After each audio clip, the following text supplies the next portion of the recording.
Assalamualaikum warahmatullahi wabarakatuh. Waalaikumsalam warahmatullahi wabarakatuh. Alhamdulillah wassalatu wassalam ala rasulillah. Allahumma sholli ala Muhammad wa ala ali Muhammad. Ya pemirsa yang dimuliakan Allah dimanapun Anda berada, senang sekali kita bisa berjumpa kembali dalam Gemar Ramadan. Seperti biasa kami akan menemani Anda hingga menjelang waktu berbuka nanti ya.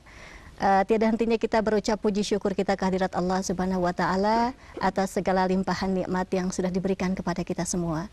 Selawat serta salam kita sampaikan kepada junjungan kita semua, Rasulullah Sallallahu Alaihi Wasallam, kepada kerabat, keluarga, para sahabat, dan juga para pengikutnya hingga akhir zaman nanti ya.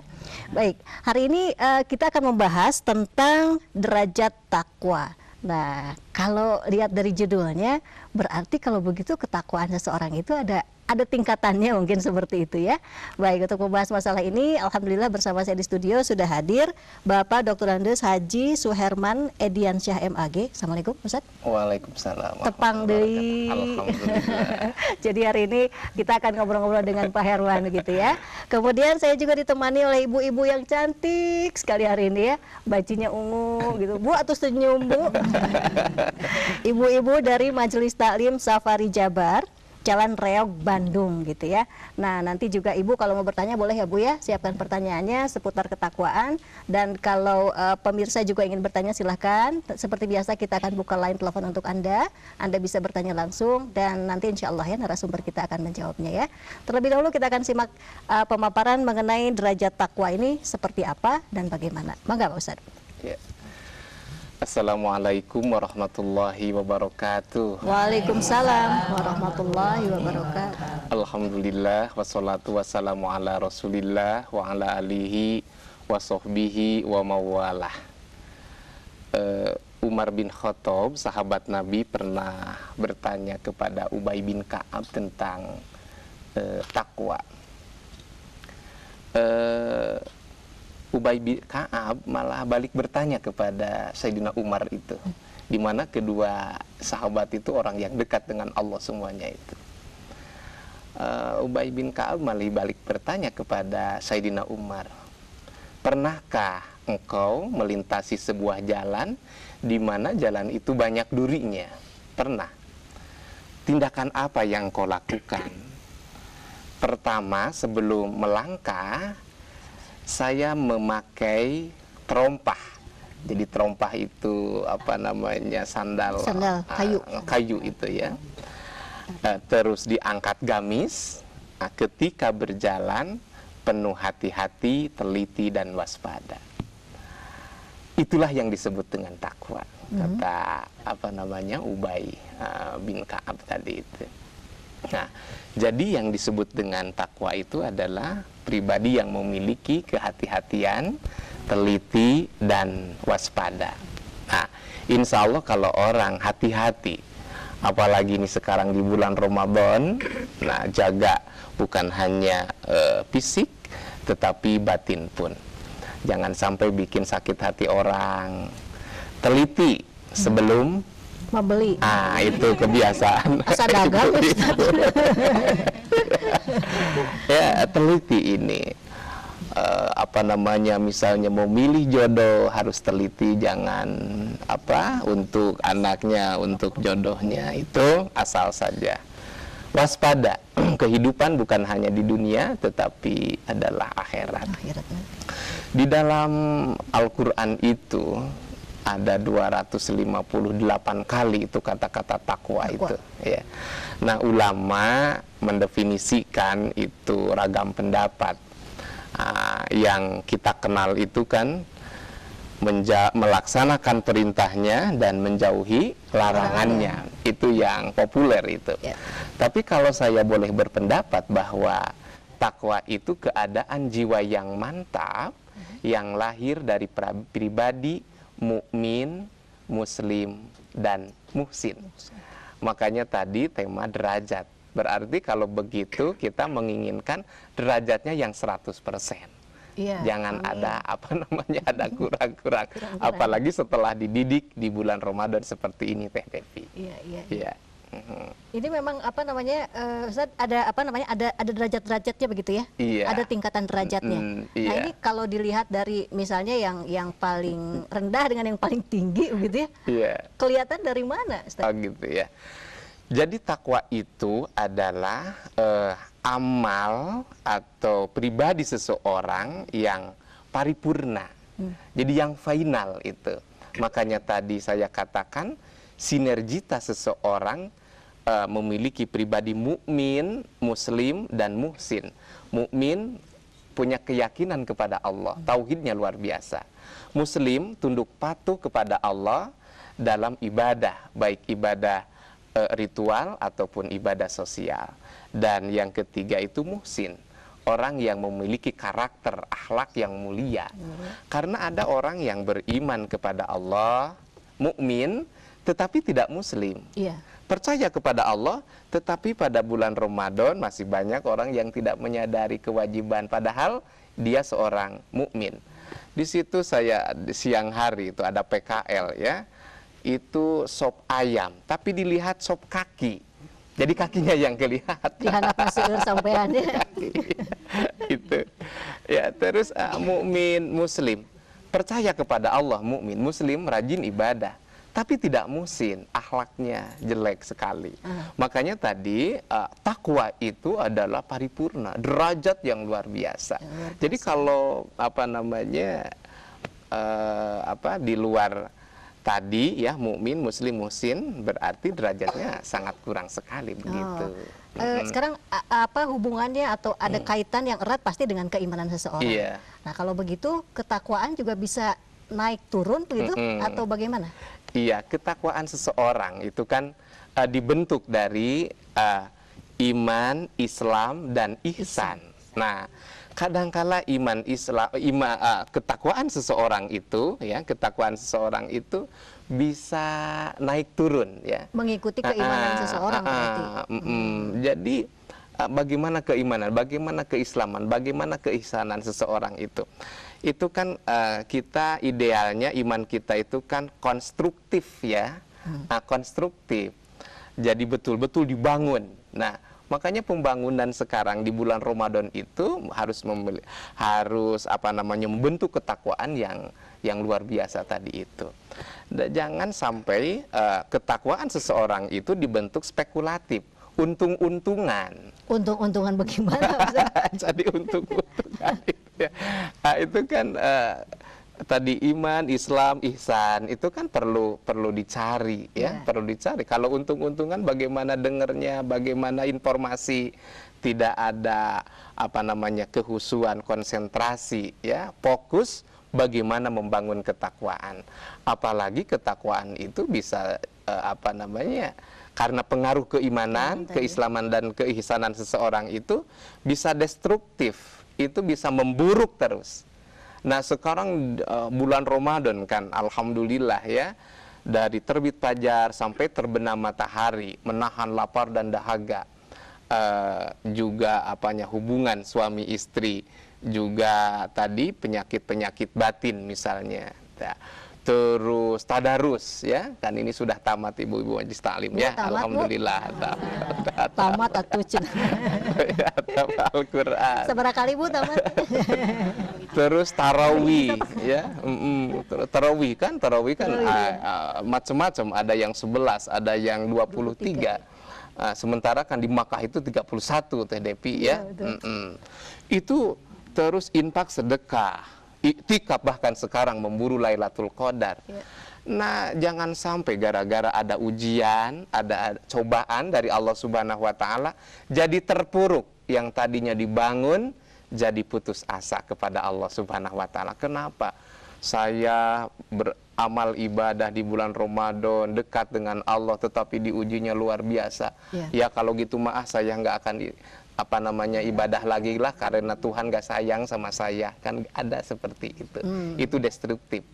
Berarti betul-betul kita juga harus menjaga keseluruhan itu ya, biar selalu paripurnanya itu bisa tercapai. Baik, Ustaz, kita harus break dulu. Ibu-ibu yang mau bertanya silahkan siapkan pertanyaannya. Pemirsa tetap bersama kami ya, selepas yang satu ini kami akan kembali lagi bersama Anda.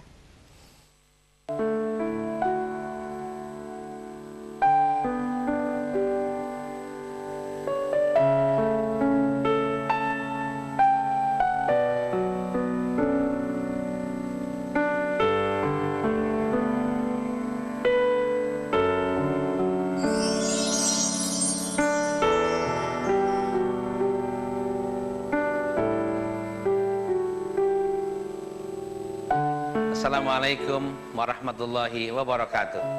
Saya Ahmad Heriawan, Gubernur Jawa Barat, mengucapkan marhaban ya Ramadan. Bersihkan diri, sucikan hati, raih ridho ilahi.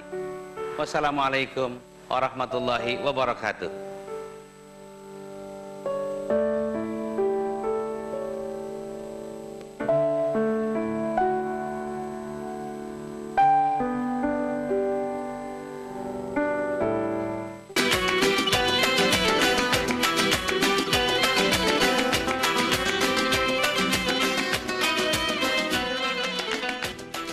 Ya, masih tentang derajat takwa di Gemar Ramadan untuk edisi kali ini. Dan kalau Anda ingin bertanya pemirsa, silahkan ya 5406677 atau juga 02254088877 ya. Nanti insya Allah narasumber kita akan membahasnya dan menjawab pertanyaan Anda. Tapi sebelumnya saya mau ke ibu-ibu dulu. Ibu yang mau bertanya silahkan. Siapa dulu Bu? Bangga Bu? Assalamualaikum warahmatullahi wabarakatuh. Waalaikumsalam warahmatullahi wabarakatuh. Nama saya Ibu Eli Hasan. Yang akan saya tanyakan kepada Ustadz, keutamaan apa saja yang akan diperoleh seseorang yang bertakwa, baik di dunia maupun di akhirat nanti. Begitu saja mungkin Pak Ustadz pertanyaan dari saya. Mangga Ibu Eli hatur nuhun. Ya, mangga langsung. Hebat pertanyaannya, bagaimana keutamaan yang akan diperoleh oleh seseorang yang bertakwa baik di dunia dan akhirat. Nah, itu kan beribadah itu tentunya yang kita harapkan itu adalah dengan orientasi proses, bukan orientasi hasil ya. Sampai sejauh mana proses kita. Di bulan Ramadan kan prosesnya luar biasa untuk la'allakum tattaqun itu ya. Nah, di dalam Al-Quran banyak itu bagi orang yang bertakwa itu padilah apa, keutamaan apa. Di antaranya orang yang muttaqin itu dapat rahmat. Itu dapat rahmat. Itu rahmat itu kan kasih sayang Allah. Bisa dilihat di dalam surat Al-Bayyinah.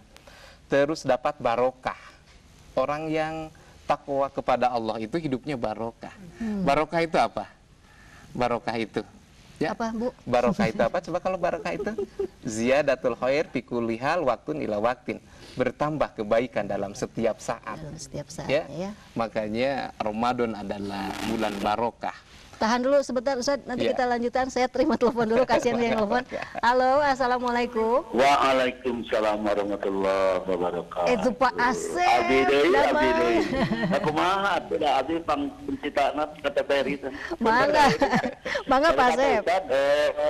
Ustaz, Ya. yang saya hormati juga ibu-ibu dari Majelis Taklim yang saya hormati. Assalamualaikum warahmatullahi wabarakatuh. Waalaikumsalam warahmatullahi wabarakatuh. Subhanallah, ini mengenai takwa ya. Ya. Ini mohon penjelasan Pak Ustaz. Ya. Orang yang takwa yang bagaimana, yang terkena dengan ayat Al-Quran, kami bacakan dulu surat At-Talaq ayat di akhirnya a'udzubillahi minasyaitonir rajim wa may yattaqillaha yaj'al lahu makhraja. Kemudian ayat 3-nya wa yarzuqhu min haitsu la yahtasib. Ini mohon penjelasan dari Pak Ustaz, orang yang takwa yang bagaimana yang terkena dengan ayat ini. Terima kasih Pak Ustaz. Assalamualaikum warahmatullahi wabarakatuh. Waalaikumsalam warahmatullahi wabarakatuh. Ustaz tadi pertanyaan Ibu Eli ya, belum selesai dijawab. Di Ya. akhiratnya seperti apa nanti? Oh, di akhiratnya itu kalau di dunia tadi ya dapat rahmat, dapat barokah, yaitu surga tentunya ya.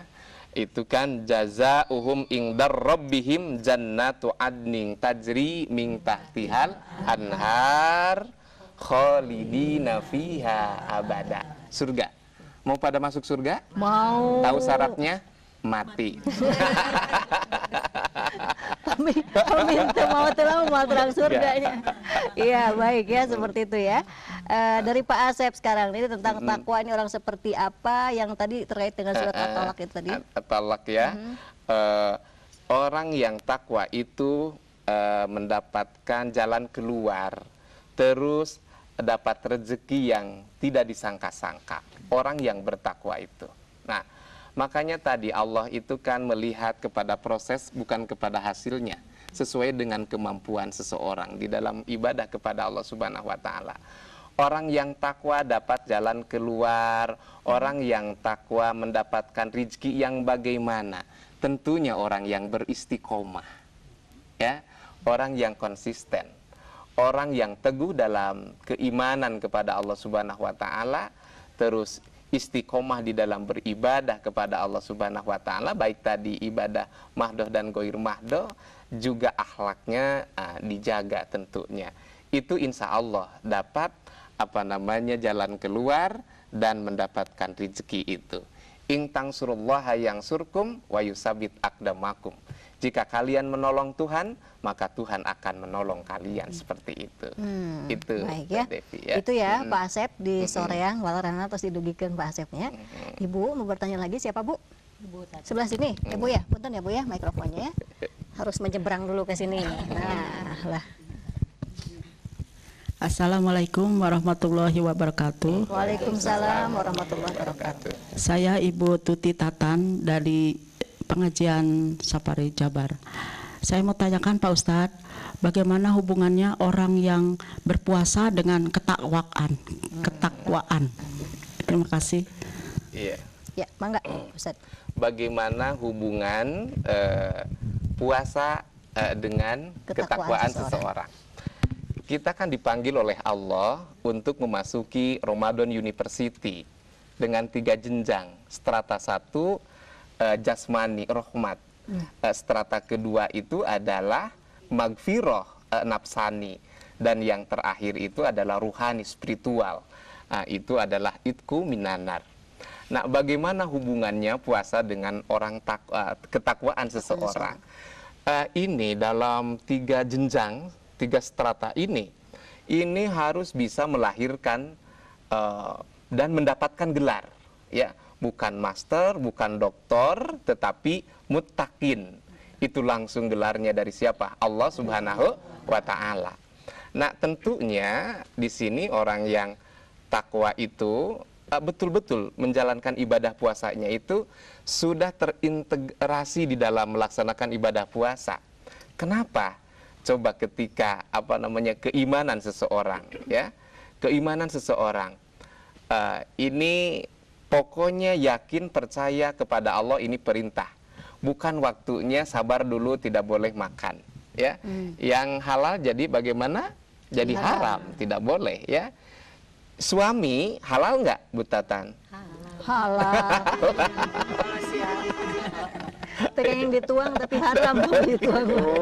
Oh, kenapa ya telepon Ya, lagi? nanti dilanjutin lagi ya. Iya. Assalamualaikum. Waalaikumsalam warahmatullahi wabarakatuh. Bapak dengan siapa Pak? Ini Pak Dadang dari Ujung Berung, Bu. Pak Dadang Ujung Berung. Mangga Pak Dadang. Mau bertanya ke Pak Ustadz. Mangga. Kalau orang meninggal dunia di bulan Ramadan ini, dia jalankan puasanya beberapa hari, kemudian dia sakit. Ya. Nah, terus meninggal dunia, setelahnya itu 3 hari setelah sakit dia meninggal dunia. Kalau untuk kodok puasanya itu cukup yang 3 harinya atau sebulan penuh? Yang kedua, kalau sholatnya dia tinggalkan juga, apakah untuk penggantian sholatnya ada juga seperti Ya. Ya. Ya, mangga Pak. Assalamualaikum warahmatullahi wabarakatuh. Waalaikumsalam warahmatullahi wabarakatuh. Pak Dadang hatur nuhun. Tadi belum selesai ya? Iya. Sudah. Ya, mangga dilanjutkan yang tadi dulu. Tadi ya. Tadi kan untuk di diklat di Ramadan University ini kan dididik tadi ya, bukan hanya iman ya, iman itu kan iman, terus ketunduk patuhan seseorang, pokoknya harus tunduk sebelum waktu buka, jangan dulu tuh Jangan buka, jangan iya. dulu buka, itu ya. Itu tunduk patuh ya, keislaman. Terus akhlaknya, ruba so'imin laisalahu min syamihi lal ju'wal ats. Banyak orang yang puasa tetapi hanya menahan lapar dan dahaga. Ini akhlak. Berarti kalau puasanya, saumnya bagus, insya Allah derajat ketakwaannya luar biasa. Ini ngedapat cum laude itu ya. Jadi rata-ratanya kalau dalam perkuliahan bisa 4 itu, ya insya Allah itu betatan ya. Tos estilu ini. Nah, tos Padadang, Patala Santi Padadang. Nah, kalau meninggal di bulan Ramadan, ada beberapa hari yang ditinggal puasanya oleh si sakit ini. Kemudian ada juga sholatnya yang ditinggal. Kodoknya bagaimana? Ya. Untuk kodok puasa yang ditinggal di bulan Ramadan itu ya jumlah hari itu yang apa namanya dikodok. Tetapi yang mengkodoknya siapa? Yang mengkodoknya jangan yang di alam kubur, jangan ya. Kekaci itu Jadi, biasa.